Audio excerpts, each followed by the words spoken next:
পারছেন উপদেষ্টার পদত্যাগের দাবিতে ছাত্ররা আবারও আন্দোলনে নেমেছে। আমরা বলতে চাই যে একটা গণতান্ত্রিক সরকার বাংলাদেশে পুনঃপ্রতিষ্ঠা হওয়ার জন্য এই গণ অভ্যুত্থান। আমি 10 দিনের মধ্যে আমরা অপসারণ দেখতে চাই। দেশে আমার দেশ পরিচালনা করে আমার দায়িত্ব না, আমার কাজ না, আমি জানি না ঠিক। সরকার যত সময় লাগে তত সময় থাকুক না, সেটা কোনো কথা হতে পারে না। সংস্কার করে একটা নির্বাচন দেবেন। পিকনিক করতে আসেন না, দেশ চালাতে আসেন। আমার ধারণা ওরা পিকনিক করার যোগ্য না। বলি বিপ্লবী সরকার না এলে এবং সংবিধান বাতিল না করে ডক্টর ইউনূস কোনো মতেই বৈধভাবে জাতিসংঘে ভাষণ দিতে পারেন না। ডক্টর ইউনূসের যে অন্তর্বর্তীকালীন সরকারের নীতি, সেই নীতিটা নিয়ে ইতিমধ্যে ধরেন খোলামেলা সমালোচনা না করলেও অনেকাংশে সমালোচনা শুরু হয়েছে। বিশেষ করে আপনার আওয়ামী বিরোধী যেই রাজনৈতিক দলগুলো আছে তারা ভাবছে যে ডক্টর ইউনূসের অ্যাকশনের ভূমিকাটা হবে ধরতক্তা মার প্যারেক টাইপের। বাট অন্তর্বর্তীকালীন সরকারে ডক্টর আসিফ নজরুল ইসলাম থেকে যারাই আছেন তারা অনেকটা ধীরগতিতে হাঁটছেন। কেউ কেউ বলছেন যে আওয়ামী লীগ নেতাদেরকে বাংলাদেশ থেকে পালিয়ে যেতেও সহযোগিতা করা হচ্ছে এই সরকারের পক্ষ থেকে। আসসালামু আলাইকুম রহমতুল্লাহ, সবাই কেমন আছেন? আশা করি সবাই অনেক অনেক ভালো এবং সুস্থ আছেন। সবাইকে স্বাগতম জানাচ্ছি আমাদের আরেক নতুন ভিডিওতে। প্রতিদিন মতো আমি আপনাদের সিরিয়াত ফারুকি। দর্শক, আজকের ভিডিও টাইটেল এবং থাম্বনেল দেখে ইতিমধ্যেই বুঝতে পেরেছেন আজকে কি বিষয়টা নিয়ে কথা বলবো। যে বিষয়টা নিয়ে কথা বলবো খুবই গুরুত্বপূর্ণ একটা বিষয়। আপনারা ইতিমধ্যেই জানেন, ছাত্রদের গণ আন্দোলনের মুখে পদত্যাগ করে দেশ ছাড়তে বাধ্য হন স্বৈরাচার শেখ হাসিনা। এদিকে স্বৈরাচার শেখ হাসিনা দেশ ছেড়ে পালানোর পরে নতুনভাবে গঠিত হয় অন্তর্বর্তীকালীন সরকার। সাম্প্রতিক সময়ে অন্তর্বর্তীকালীন সরকারের বেশ কয়েকজন উপদেষ্টাকে নিয়ে সমালোচনার মুখোমুখি হলেও এবার সরাসরি অন্তর্বর্তীকালীন সরকারের প্রধান উপদেষ্টা ডক্টর মোহাম্মদ ইউনূসকে অর্থাৎ ইউনূসের পদত্যাগ দাবি করেছেন বর্তমানে আওয়ামী লীগের বিরোধী বেশ কয়েকটি দলের নেতাকর্মীরা। ইতিমধ্যে সামাজিক যোগাযোগ মাধ্যম থেকে শুরু করে বিভিন্ন মাঠে ঘাটে ডক্টর ইউনূসের পদত্যাগের দাবিতে বিভিন্ন জায়গায় আন্দোলন এবং মিছিল থেকে শুরু করে বিভিন্ন জায়গায় ইতিমধ্যে বেশ কিছু প্রতিক্রিয়া লক্ষ্য করা গেছে। ইতিমধ্যে আপনারা জানেন, অন্তর্বর্তীকালীন সরকার ক্ষমতায় এসেই আওয়ামী লীগের বেশ কয়েকজন এমপি মন্ত্রীরা গ্রেফতার হওয়ার পরেও তারা দেশ ছেড়ে পালিয়ে যান। কিন্তু কিভাবে সম্ভব হয়েছে এটা নিয়েও কিন্তু সামাজিক যোগাযোগ মাধ্যমে উঠেছে নানান প্রশ্ন। এদিকে অন্তর্বর্তীকালীন সরকারের প্রধান উপদেষ্টা ডক্টর মোহাম্মদ ইউনূসকে 10 দিনের আলটিমেটাম দেওয়া হয়েছে। 10 দিনের মধ্যে যাতে তিনি পদত্যাগ করেন। বিষয়টা নিয়ে আমরা বেশ কিছু ভিডিও ফুটেজ দেখব, কেন হঠাৎ করে ডক্টর ইউনূসের পদত্যাগ দাবি করেছেন আওয়ামী বিরোধী দলের বেশ কয়েকজন নেতাকর্মীরা। সে ভিডিও ফুটেজটা দেখব, বুঝতে পেরেছেন আজকের ভিডিওটা অনেক গুরুত্বপূর্ণ। এক মুহূর্ত না টেনে সবাই ভিডিওটি ধৈর্য সহকারে দেখবেন। আর বেশি কথা বলাচ্ছি না, আমরা মূল ভিডিওতে চলে যাচ্ছি। তার আগে আপনাদেরকে অনুরোধ করবো একটা লাইক দিয়ে চ্যানেল নতুন থাকলে চ্যানেল সাবস্ক্রাইব করে সাথে থাকবেন ধৈর্য সহকারে ভিডিওটি সবাই দেখতে। কয়েকজন সমন্বয়কের কথাই একটা গভর্নমেন্ট হয়ে যাবে। কেউ কেউ বলছেন এটা চট্টগ্রাম সমিতি হয়ে গেছে, কেউ বলছেন এনজিও সরকার হয়ে গেছে। এই সরকার যত সময় লাগে তত সময় থাকুক না, সেটা কোনো কথা হতে পারে না। প্রস্তাবনা আসা মাত্রই সংস্কার হয়ে যাবে এটা মনে করার কোনো কারণ। যত তাড়াতাড়ি পারেন একটা সংস্কার করে একটা নির্বাচন দেবেন। কথা ঠিক না, সোজা হিসাব ভাই, এটা তো 10 বছর চলে না, 10 বছর স্টাডি দেওয়া হয় নাই। এর মধ্যে রিটায়ারমেন্টে যাই, রিটায়ারমেন্টে টাকা পয়সা পাইয়া মোটামুটি বাসায় শুয়ে বসে নাতি খেলাধুলা করে সময়গুলো কাটছে। উনি আইসা একটা হুঙ্কার দিলেন যে 15 দিনের মধ্যে সবাইকে আনার পরে প্রথমবার সচিব, তারপরে সিনিয়র সচিব আইসা উনি হুঙ্কার দিলেন 15 দিনের মধ্যে সবাইকে হিসাব দিতে হবে। আজকে 17তম দিন চলছে, হিসাব কেউ দিছে?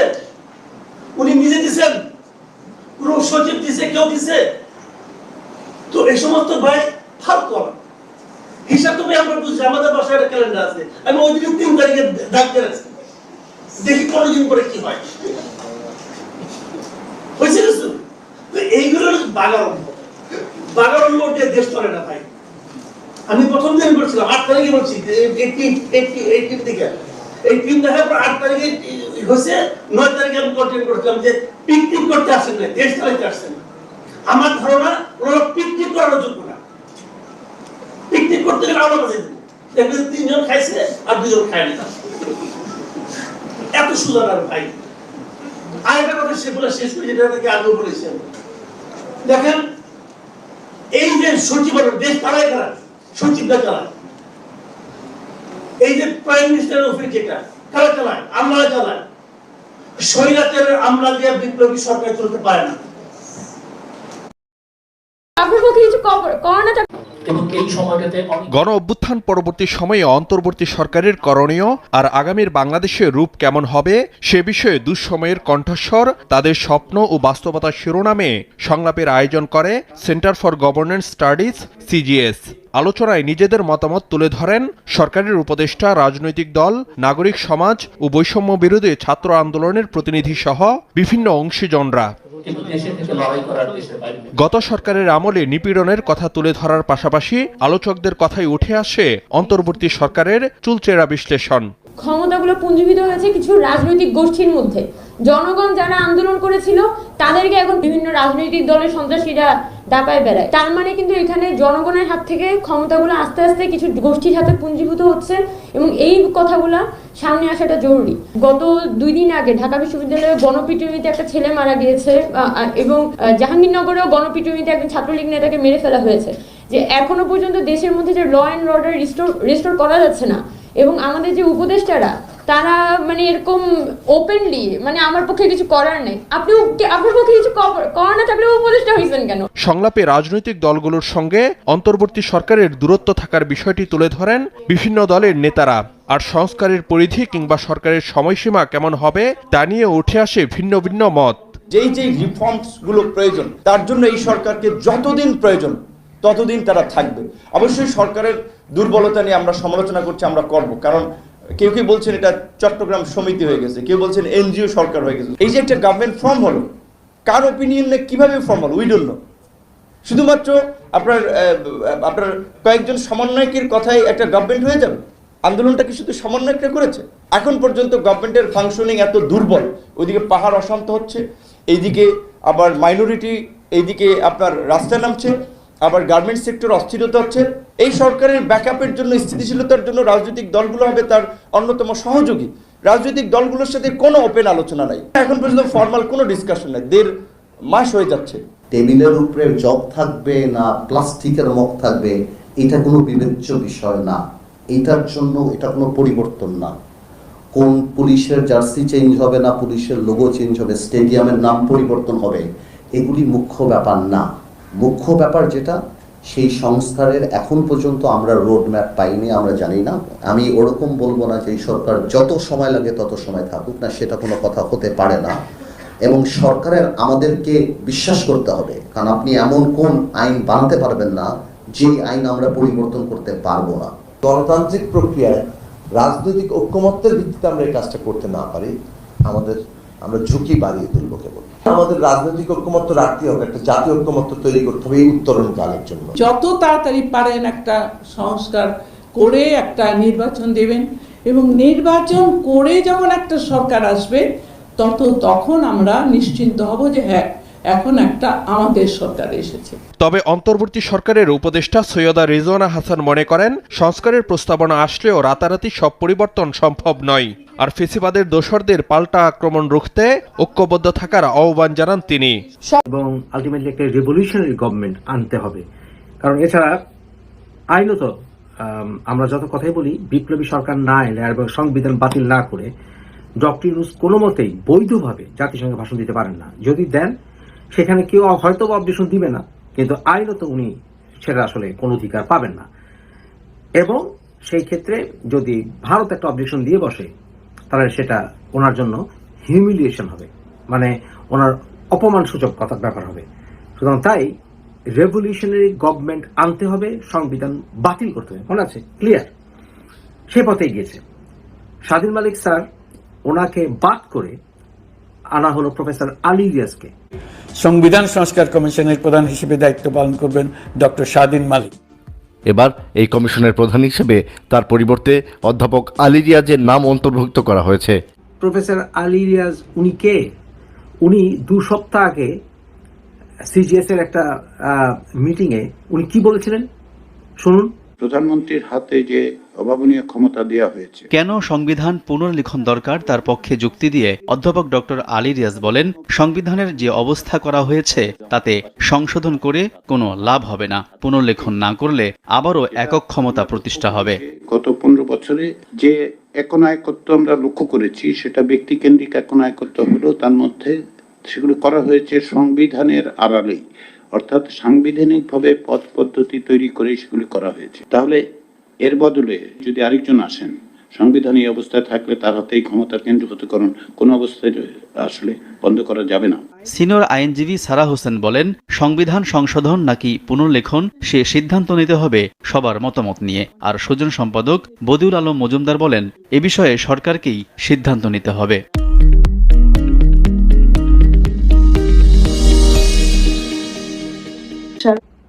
অর্থাৎ উনি বলেছিলেন যে এটা কাটাছেঁড়া করে লাভ নাই, এটাকে পুরোটাকে এই সংবিধানটাকে বাতিল করে এটাকে সংশোধনের বাইরে এটা বাতিল করে এটাকে আলটিমেটলি নতুন করে লিখতে হবে। তা বাতিল আপনি করবেন কিভাবে, আপনি নতুন করে লিখবেন কিভাবে, আগেরটা পুরো বাতিল না করে? সুতরাং আপনাকে বাদ করতেই হবে। এটা হচ্ছে প্রফেসর আলী রিয়াজের মত। তাহলে বাদ হচ্ছে, কারণ আলী রিয়াজ এখন স্বাধীন মালিক স্যারের পরিবর্তে এসছেন।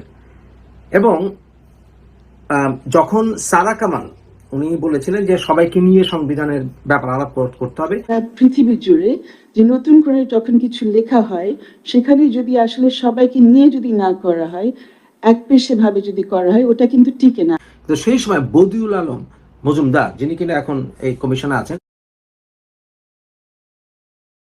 বদিউল আলম মজুমদার উনি বলেছিলেন যে না, সবাইকে দরকার নেই, সরকারকে বেশি সিদ্ধান্ত নিতে হবে। আমাদের ইন্টারিম সরকার আছে, তাদেরকেই বোধহয় সিদ্ধান্তটা প্রাথমিকভাবে নিতে হবে, কারণ তাদেরকে সিদ্ধান্ত নিতে হবে তারা কতটুকু যেতে চায়। এবং হাসান আরিফ, যিনিও এই সরকারে আছেন, হাসান আরিফ বলেছিলেন যে ছাত্রদেরকে নিয়ে করতে হবে। এই সরকার হচ্ছে ট্রাস্টি, বেনিফিশিয়ারি হচ্ছে জনগণ, আর সেটলার অব দি ট্রাস্ট হচ্ছে এই ছাত্র জনতার যে গণ অভ্যুত্থান। সুতরাং আমাদেরকে এই ছাত্র জনতার কাছেই ফিরে যেতে হবে এই সম্পূর্ণ বিষয়ে সিদ্ধান্ত দেওয়ার জন্য। তাহলে এই সরকার বাতিল করছে সংবিধান 100%, বিপ্লবী গভর্নমেন্ট আমরা পাচ্ছি 100%, চুপ্পু চাকরি হারাচ্ছে 100%, এবং ডক্টর মোহাম্মদ ইউনূস বিপ্লবী সরকারের প্রধান হচ্ছেন 100%। আসসালামু আলাইকুম। ডক্টর ইউনূসের যেই অন্তর্বর্তীকালীন সরকারের নীতি, সেই নীতিটা নিয়ে ইতিমধ্যে ধরেন খোলামেলা সমালোচনা না করলেও অনেকাংশেই সমালোচনা শুরু হয়েছে। বিশেষ করে আপনার আওয়ামী বিরোধী যেই রাজনৈতিক দলগুলো আছে, তারা ভাবছে যে ডক্টর ইউনূসের অ্যাকশনের ভূমিকাটা হবে ধরতক্তা মার পেরেক টাইপের। বাট অন্তর্বর্তীকালীন সরকারে ডক্টর আসিফ নজরুল ইসলাম থেকে যারাই আছেন তারা অনেকটা ধীর গতিতে হাঁটছেন। কেউ কেউ বলছেন যে আওয়ামী লীগ নেতাদেরকে বাংলাদেশ থেকে পালিয়ে যেতেও সহযোগিতা করা হচ্ছে এই সরকারের পক্ষ থেকে। কারণ আমাদের সেনাবাহিনীর কাছে যেই সকল 650 জনের উপরে মানুষ ছিলেন, তারা আসলে কারা ছিল, তারা এই মুহূর্তে কোথায় আছে, এ নিয়েও নানান ধরনের বক্তব্য আসছে। তবে ডক্টর ইউনূসের যে রাষ্ট্র পরিচালনার নীতিটা আপনি যদি গভীরভাবে খেয়াল করেন, আমার কাছে যেটা মনে হচ্ছে আর কি, যে কারোর সাথেই বিভেদে জড়াতে চাচ্ছেন না। তিনি চাচ্ছেন কোনো পক্ষে যেন তার অবস্থানটা মেক শিওর না হয়, যার কারণে বিএনপি নানান আলোচনা সমালোচনা করছে, অথবা অনলাইনেও যারা পিনাকিদার মতন মানুষ আছেন, অথবা কনক স্যার, ইলিয়াস বা আরও যারা আছেন, তারা যে সকল কথাগুলো বলছেন সেগুলোকে অনেকটা পাশ কাটিয়ে অন্তর্বর্তী সরকারের কোনো জায়গায় কোনো পদে এমন কোনো মানুষকে বসান নাই যারা বসলে আওয়ামী লীগের যারা নেতাকর্মী আছেন তাদের উপর অনেকটা অ্যাকশন ভূমিকা প্রয়োগ করতে পারবে। তো সর্বশেষ প্রশ্ন হচ্ছে যে 5ই আগস্টে শেখ হাসিনা যখন বাংলাদেশ ছেড়ে ভারতে গেলেন, 45 দিন তার কূটনৈতিক এই পাসপোর্টটার মেয়াদ ছিল। তো এখন গতকালকে থেকে শেখ হাসিনার এক ধরনের পাসপোর্টবিহীন ভারতে থাকার অবস্থান শুরু হয়েছে। তাহলে কোন স্টেটাসে এই মুহূর্তে ভারতে থাকবেন শেখ হাসিনা? এটার সলিউশনটা ডক্টর ইউনূস তার এক কথার মাধ্যমে দিয়ে দিয়েছেন। ভারতীয় কূটনীতিক বা বিশ্লেষকরা মনে করছেন আন্তর্জাতিক গণমাধ্যমে কিন্তু ডক্টর ইউনূস সাহেবের ওই কথাটারই এখানে ফোকাস হিসেবে নিয়ে আসছে, যে ইয়েস, সম্ভবত এই কথাটার মধ্যে একটা মেসেজ ছিল। যদিও কথাটা গেল কয়েকদিন আগে যখন শেখ হাসিনার একটা ফোন কল ভাইরাল হয়েছিল, তখন ভারতীয় একটা গণমাধ্যমকে দেওয়া সাক্ষাৎকারে ডক্টর মোহাম্মদ ইউনূস এই বক্তব্যটা দিয়েছিলেন। তার বক্তব্যটা ছিল এমন যে শেখ হাসিনা যেন ভারতে চুপচাপ থাকে, তিনি যেন কোনো ধরনের কথাবার্তা না বলেন যে কথার মাধ্যমে দেশে অস্থিতিশীল অবস্থার তৈরি হয়। যদি তিনি ভারতে চুপচাপ থাকেন তাহলে তিনি নিরাপদে থাকবেন। যতক্ষণ না সরকার তাকে বাংলাদেশে আনার চেষ্টা করবে ততক্ষণ তিনি যেন ভারতে চুপ থাকেন। এখন তিনার এই কথাটার মধ্যে বিশ্লেষকরা যে মিনিংসটা খুঁজে পাচ্ছেন যে কূটনৈতিক পাসপোর্টটা শেষ হলেও আনটিল বাংলাদেশের সরকার, অন্তর্বর্তী সরকার শেখ হাসিনাকে ভারতে এক ধরনের থাকার বৈধতা দিচ্ছেন, যে ভারত সরকার যেভাবে ভালো মনে করে সেভাবে যেন শেখ হাসিনাকে ভারতে রাখে। কেন? কারণ হচ্ছে এই মুহূর্তে যদি শেখ হাসিনা বাংলাদেশে প্রবেশ করে তাহলে পরিস্থিতি কেমন হবে? গতকালকে বাইতুল মুকাররম মসজিদে পলাতক সেই খতিবের উপস্থিতি একটা দৃশ্যপট কিন্তু দেখিয়ে দিয়েছে। তো সম্ভবত কোথাও না কোথাও ডক্টর মোহাম্মদ ইউনূস চান না যে বাংলাদেশে তিনি ক্ষমতায় থাকাকালীন এমন কোনো পরিস্থিতির উদ্ভব হোক। আবার অপরদিকে আমাদের আইন উপদেষ্টা ডক্টর আসিফ নজরুল ইসলাম বলেন, পররাষ্ট্র উপদেষ্টা যিনি আছেন বা সরকারের বিভিন্ন যেই উইংসগুলো আছেন, শেখ হাসিনাকে বাংলাদেশে ফিরিয়ে আনতে বিএনপি বা রাজনৈতিক নেতারা যতটা সরব বক্তব্য দিচ্ছেন, কিন্তু যাদের হাতে এই ক্ষমতাটা যারা ফিরিয়ে আনবেন বা প্রসেসিংটা করবেন তারা অনেকেই ধীরগতি বা এ ব্যাপারে অনেকটা গা ঢাকা অবস্থা বা ধরেন মানে ভাবলেশহীন একটা ভূমিকা পালন করছেন। তো এইটার কারণ কি, ভিডিওর প্রথমের অংশে বলেছি যে ডক্টর ইউনূসের যে ভূমিকা, তিনি কিন্তু আসলে কোনো দলের সাথে বিভেদে যেতে চান না। কারণ তার এই অন্তর্বর্তীকালীন সরকার হয়তো 2 বছর থাকবে, 3 বছর থাকবে, 5 বছর থাকবে, এরপর একটা গণতান্ত্রিক সরকার আসবে। সেই সরকার আসার পরে বা এই সরকার থাকা অবস্থাতেই আওয়ামী লীগ আবার পুনর্গঠিত হবে। বাংলাদেশ থেকে আওয়ামী লীগকে নিশ্চিহ্ন করে ফেলা এইটা কিন্তু আসলে সম্ভব না। বাংলাদেশ থেকে কোনো রাজনৈতিক দলকে, বিশেষ করে 3টা দলকে, জাতীয় পার্টি হয়তো বিলুপ্ত হয়ে যেতে পারে, কিন্তু জামায়াত ইসলাম, বাংলাদেশ বিএনপি বা বাংলাদেশ আওয়ামী লীগ, তাদেরকে সরকার যে যত পরিকল্পনাই করুক, এই টিমগুলোকে কিন্তু রাতারাতি এখান থেকে আপনার মাটিতে মিশিয়ে দেওয়া সম্ভব না, অথবা নিষিদ্ধ করা সম্ভব না। যদি করাও হয়, কোন সরকার সেটা করে, তাহলে রেজাল্ট কি হবে? জামায়াত ইসলামকে আওয়ামী লীগ কিন্তু নিষিদ্ধ করেই সরকার পতন হয়েছিল, কিন্তু জামাত কিন্তু তাদের আইনের মাধ্যমে বৈধতাকে ফিরিয়ে নিয়ে এসেছে। আর পাশাপাশি প্রতিহিংসামূলক নানান ঘটনা ঘটতে পারে। ডক্টর মোহাম্মদ ইউনূসের এই দেশে অনেক ব্যবসা আছে, বিলিয়নস অফ ডলার এখানে মার্কেটে ইনভেস্ট করা আছে। তো সেই দিনগুলোতে আসলে ডক্টর মোহাম্মদ ইউনূসকে কোনো রকম ইস্যু ছাড়াই এক ধরনের আওয়ামী লীগের সাথে ডক্টর মোহাম্মদ ইউনূসের যে অবস্থান তৈরি হয়েছিল, তো এখন যদি তিনি তার ক্ষমতাকে প্রয়োগ করে কোনো ধরনের নেগেটিভ সিচুয়েশন তৈরি করেন, তিনি সম্ভবত দূরদর্শী চিন্তা করছেন যে পরবর্তী সময় এইটার তো ভাই ইফেক্ট থাকবে। আবার ধরেন যে রাজনৈতিক মামলাগুলা, বাংলাদেশের ইতিহাস বলে যে যতগুলো মামলাই থাকুক, যখন টার্ম চেঞ্জ হয়ে যায় তখন মামলাগুলো রাতারাতি গায়েব হয়ে যায়। তো এরকম নানান ইস্যুতে আসলে শেখ হাসিনাকে এই মুহূর্তে বাংলাদেশে ফিরিয়ে আনার ইচ্ছা, আমার ধারণা বা যতটুকু আমরা আবহাওয়াটা বুঝতে পারতেছি, বা বিশ্লেষকরা যারা ভাবছেন যে শেখ হাসিনার পরবর্তী গন্তব্য কোথায়, যেখানে বাংলাদেশে 10-12 লক্ষ রোহিঙ্গা আশ্রয় দিয়া নিজেই ওয়ান কাইন্ড অফ এখন রোহিঙ্গাদের মতন তিনি ভারতে আছেন, তিনি না পারছেন আরবদের কোনো দেশে যেতে, আমেরিকা তার ভিসা বাতিল করেছে, যুক্তরাজ্য এক ধরনের কৌশলী অবস্থান নিয়েছে, সেখানে তাকে প্রবেশ করতে দিচ্ছে না, ফিনল্যান্ডেও তিনি যেতে পারছেন না, তাহলে তিনি যাবেন কোথায়? দিন শেষে আওয়ামী লীগের বাতিঘর হিসেবে চিহ্নিত ভারতেই হয়তো তাকে থাকতে হবে। এখন আমাদের সরকার যদি বিষয়টা নিয়ে বাড়াবাড়ি লেভেলে যায়, অথবা ধরেন শক্ত ভূমিকা যায়, প্রতিবেশী কূটনৈতিক সম্পর্ক বা যে আইনগুলো আছে বা দ্বিপাক্ষিক চুক্তি আছে, তাহলে ভারত সরকারকে একটা বিপদে পড়তে হবে। তো সেই কারণে সম্ভবত একটা শর্ত দিয়ে দিলেন ডক্টর মোহাম্মদ ইউনূস শেখ হাসিনাকে, যে যতদিন ভারত থেকে বাংলাদেশে ফিরিয়ে আনার উদ্যোগ না নেওয়া হয় ততদিন আপনি ভারতে থাকেন, তবে চুপচাপ থাকেন। এখন এই মেয়াদকালটা কতদিন ডক্টর মোহাম্মদ ইউনূস তার বক্তব্যের মধ্যে প্রকাশ করেননি। আর গতকালকে ফিনান্সিয়াল টাইমস বা ইন্ডিয়া টুডে বা ভারতের যে গণমাধ্যমগুলো, তারা কিন্তু শেখ হাসিনার ইস্যুতে কথা বলছে যে শেখ হাসিনা আসলে ভারতে কিভাবে থাকবেন বা তাকে ভারতে রাখলে বাংলাদেশের সাথে কূটনৈতিক সম্পর্কে ভাটা পড়বে কিনা। ভাটা পড়বে, তবে সেটা যদি একটা রাজনৈতিক সরকার হয়। স্বাভাবিকভাবে যদি বিএনপি ক্ষমতায় আসে, 100% তারা কূটনৈতিক যে শক্তি সেটাকে সর্বোচ্চ প্রয়োগ করে ভারত থেকে তাকে ফিরিয়ে আনার চেষ্টা করবে, তখন ভারত বিপদে পড়বে। But right now doctor Mohammad ইউনূসের যে সরকার, এই সরকার আসলে খুব শক্তিশালীভাবে তাকে ভারত থেকে ফিরিয়ে আনবেন, এটা কিন্তু আপনার নমুনা দেখে মনে হচ্ছে না। এখন উপদেষ্টারা বিভিন্ন সময় বিভিন্ন কথা বলছেন, কিন্তু কার্যকরী ভূমিকা, অথবা ধরেন আন্তর্জাতিক যে বিচার ট্রাইব্যুনাল গঠন করা হয়েছে, যেটা আওয়ামী লীগ সরকার করেছিল, যেটা এখন শেখ হাসিনা নিজের জন্যই গলার ফাঁদ হয়ে গেছে, সেই ট্রাইব্যুনালেও এখন পর্যন্ত কিন্তু কোনো বিচারক নিয়োগ দেওয়া হয়নি, বা সেটার কি বলা যায় কার্যক্রম যেটা, সেটাও কিন্তু ওইভাবে শুরু হয়নি। সো মামলাগুলো চলমান, আর সবগুলা রাজনৈতিক মামলা। এই মামলাগুলোতে যখন এটার বিচারিক ট্রাইব্যুনাল প্রক্রিয়া গঠন হবে, বিচারক নিয়োগ হবে, সেখানে কমিশন গঠন হবে, এগুলো একটা আসলে দীর্ঘমেয়াদী প্রসেসিং। তো এই প্রসেসিংটাতে যে সময়টা থাকবে, এই সময়টা চাইলেই শেখ হাসিনা ভারতে থাকতে পারবেন। আর ডক্টর ইউনূস সাহেব তার সেই বক্তব্যে হয়তো এমন একটা ইঙ্গিত দিয়েছেন, বিশ্লেষকরা ভাবছেন। আর পজিটিভলি এটাকে যেভাবে দেখা হচ্ছে যে যেহেতু সরকারের পক্ষ থেকে ভারতকে কোনো চাপ দেওয়া হচ্ছে না, আবার ভারতের প্রধানমন্ত্রী নরেন্দ্র মোদীও ডক্টর ইউনূসের সাথে জাতিসংঘের সেই অধিবেশনে বৈঠক করতে যাচ্ছেন না। দুই নেতার দেখা না হওয়া শেখ হাসিনার জন্য একদিকে কিন্তু ভালো, কারণ দেখা হলে এই আলোচনাটা ফরমালি নন ফরমালি এটা কিন্তু সামনে চলে আসবে। তো এই মুহূর্তে শেখ হাসিনার উচিত ভারতে চুপচাপ থাকা। যদি তিনি আর কোনো বক্তব্য দেন, ফোন কল ভাইরাল হয়, তাহলে হয়তো সেই ক্ষেত্রে সরকার তার হার্ডলাইনটা ইউজ করবে। এখন দেখা যাক পরিস্থিতি আসলে কোন দিকে যায়। তবে ভারত সরকার তাকে কিভাবে রাখবে, ও যে আপনার তিব্বতের যে নেতা, চীনের সাথে যে নেতাকে নিয়ে একটা ঝামেলা, হ্যাঁ, দালাই লামা সম্ভবত তাকে যে ইস্যুতে রাখছে, ঠিক একইভাবে শেখ হাসিনাকে কিন্তু রাজনৈতিক শক্তি আসলেও রাখার সুযোগ আছে ভারতের কাছে, তবে এতে কূটনৈতিক সম্পর্ক নষ্ট হবে। বাট এখন তিনি নর্মালি ভারতের হয়তো সেই ভিসাকে এক্সটেনশন করে, ভিসা থাকুক না থাকুক, ভারত তাদের আইন করে শেখ হাসিনাকে রাখার সুযোগ থাকবে। যদি বাংলাদেশ সরকার তার উপর ওরকম চাপ প্রয়োগ না করে, তাহলে দুই দেশের মধ্যে আর ঝামেলা হবে না শেখ হাসিনা ইস্যুতে। রাজনৈতিক সরকার আসলে ভবিষ্যতে সেটা আলাদা ইস্যু। ভাইয়ের মাঝখানে শেখ হাসিনা নিজ বাংলাদেশে ভিডিওটা আসেন কিনা দেখেছেন, সেটাও একটা ভিডিওটা প্রশ্ন। দেখে আপনাদের ভালো মতামত থাকবেন। কমেন্টে জানতে চাই, কমেন্টে জানাতে ভুলবেন না। এতক্ষণের সাথে থাকার জন্য সবাইকে অসংখ্য ধন্যবাদ। দেখা হবে না করে ভিডিওতে, ভালো থাকবেন, সুস্থ থাকবেন, আল্লাহ হাফেজ।